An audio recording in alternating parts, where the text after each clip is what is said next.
Welcome to Up All Night DIY. I'm Monica. Thanks for joining me. I'm hanging out with two of my favorites, Dawn of Shabby Meets Bling and Annie of Crafting with Indiana Jones, in tribute to the most whimsical of artists, Victoria MacKenzie-Childs. She was truly a visionary, and her signature designs have inspired many a DIY. Today I have 3 projects that are super easy and budget-friendly. High-end MacKenzie-Childs look with Dollar Tree supplies. Let's get into it. I grabbed one of these $3 lanterns from the Dollar Tree. They have larger ones for $5 as well, so whatever blows your hair back. I preferred the smaller size. And I also grabbed a wee square wood box to use as a base for our lantern, along with a battery-operated candle. This project really couldn't be easier, you guys. The first thing I'm going to do is I'll tape off opposite sides of the lantern on the top there to protect it from our paint. I'm going to do this 2 sections at a time. Now that those 2 sections are protected, I'm going to use vinyl strips to create a stripe stencil on the top of the lantern on the other 2 sides. I'm keeping this design very basic and simple. I'll also add a strip of tape there at the bottom so that the paint doesn't go over onto the front of the lantern. Now that I have my stencil all set up, I'm going to pounce a layer of Mod Podge between the tape. This should help prevent the paint from seeping underneath the vinyl, giving us a nice crisp line. Once the Mod Podge is dry, I'm going to pounce on a couple of coats of white acrylic paint. I do let the paint dry completely before applying another layer.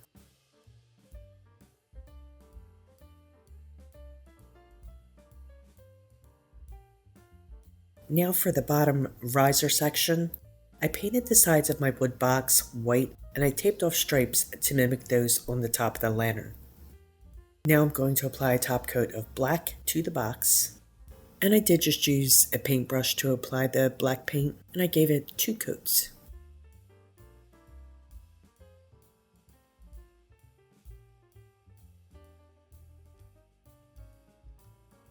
Once the paint's dry, I'll remove the vinyl to reveal our stripes.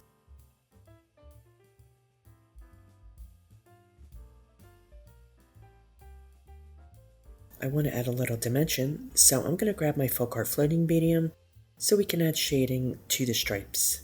I prep my brush with the medium, and then I side load with the paint, scooping it onto the corner of my brush. I'm using Americana bleached sand. This will be my starting color. And I'm going to stroke it onto my plate to load the bristles with the paint and blend the paint with the medium.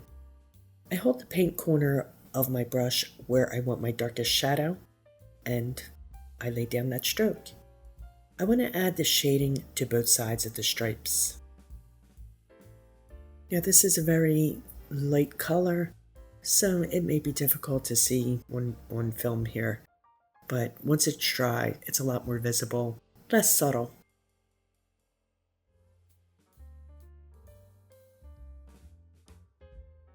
And of course, I'm going to do the same to the box. So I'm just floating both sides of each white stripe.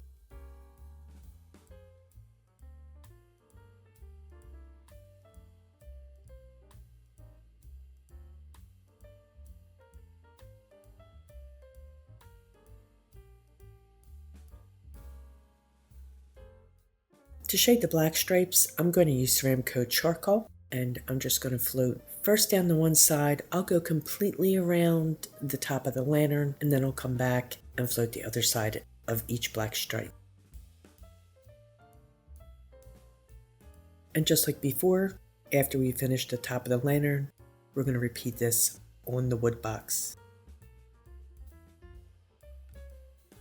Gold accents are a standard feature of Victoria's classic patterns. However, I don't really do gold in my decor. So, I'll be adding a touch of metallic gunmetal gray to the top finial and the ring on the very top of the lantern. I'm going to lightly dry brush to give it just a wee hint of that metallic. This is really subtle, but you know what? This is just how I like it.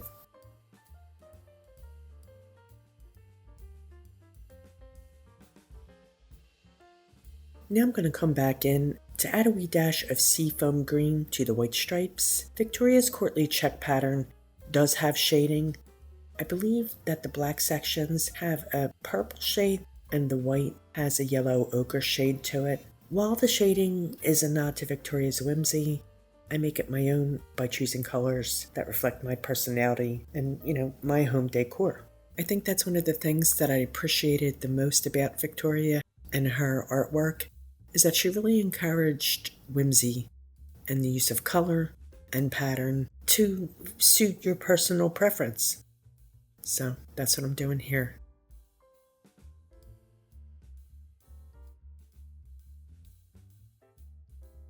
Once again, I repeat the shading of the seafoam green on the wood box riser. Another classic MacKenzie-Childs feature is the addition of florals to her designs. I don't keep a whole lot of faux flowers on hand, but I wanted to show you an easy, inexpensive way to incorporate some flowers. So what I did was open Photoshop. I grabbed some black and white stripes and some images of vintage roses. I did a little layering befitting of a MacKenzie-Childs inspired DIY, and I printed the images on vellum and cut them out. Now, you may be somebody who has a lot of faux flowers and you might want to add those to your lantern. Again, it's not really my thing, but I do have the option here to display my lantern with some flowers or without, and I'll show you both during the final reveal. For our second project, I grabbed this decorative ball for $1.25 and a 2-pack of terracotta pots for $1.50. And I also have a wood dowel.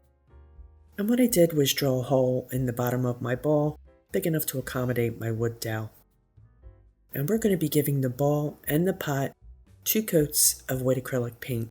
This is going to give us a nice fresh clean canvas to start with. The ball did have some weird bumps and texture thingies going on, so, I just worked around that. You feel me?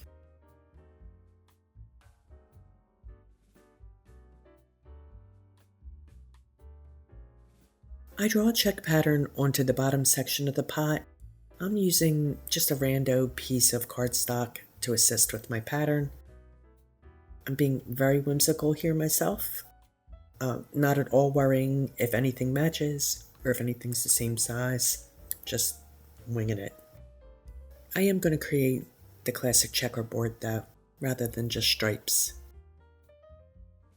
Okay, so I decided to paint the edge of the pot solid black, and I'm going to do the inside too. I taped off the very bottom, just so I didn't slop up the bottom half of my pot. And while we're at it, let's paint every other square black too. For me, when I paint things like this, I really like things to be oddly sized, slightly askew, slightly wonky. But, if you like that very clean, exact pattern, fair play, you do you.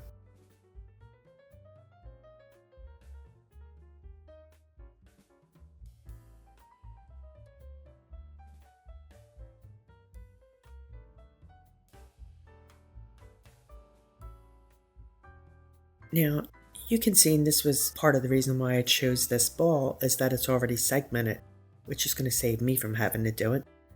The sections are slightly wonky. That's expected from a Dollar Tree item, right? You feel me?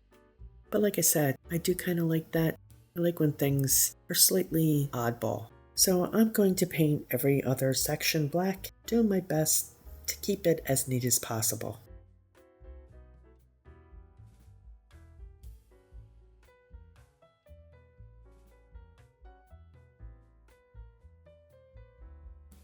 I also paint the dowel black too, and you'll see how it all comes together later. My final project is an adorable treat jar for this good boy, my yo-yo. This large jar was $1.50 at the Dollar Tree, and it's the perfect size for yo-yo's treats. After I thoroughly wash and dry my jar, I'm going to give the lid 2 solid coats of Krylon matte black spray paint. I laid my old checkerboard stencil over the lid, and I'm going to use a cosmetic sponge to pounce on some white paint. And once again, I'm going to give it multiple coats. And again, this is just plain white acrylic paint. This project is super easy, super inexpensive, and it turns out really, really cute. So once again, I pulled out my floating medium, and I'm going to add some shading to the squares, first with the bleached sand, and then with the sea foam in the white sections.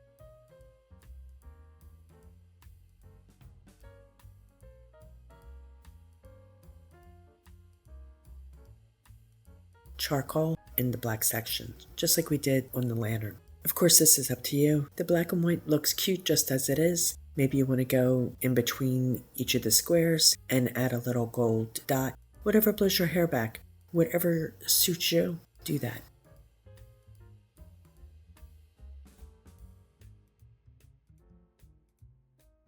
Since I'm not doing anything to the jar, I thought, let's make a label. So I headed over to my silhouette and designed a cute wee label maintaining that MacKenzie-Childs flair. Simple yet stylish.